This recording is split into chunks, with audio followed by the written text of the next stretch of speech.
Hello sa inyong lahat. Kamusta po kayo? God is our unsinkable rock.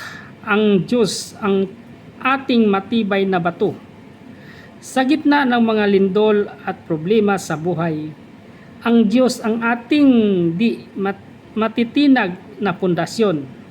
Ang sinumang nagtitiwala sa Kanya ay may kapanatagan kahit anong unos ang darating. Si King David na dumanas ng maraming panganib, ngunit sa bawat pagkakataon, tinutukoy niya ang Diyos bilang kanyang bato, matatag, matibay at mapagkakatiwalaan.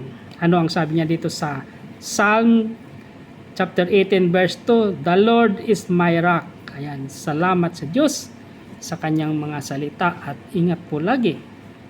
At ugaliin natin magtiwala sa Diyos at manalangin sa Kanya bilang gabay natin sa ating pang-araw-araw na buhay.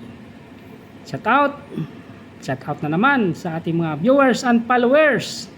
Shout out sa inyong lahat dyan. Naway pagpalain kayo ng puong may kapal kung ano man ang inyong ginagawa at kung saan man nakarating itong ating video. Message po kayo para ipanalangin ko kayo. Ingat lagi. God bless us all.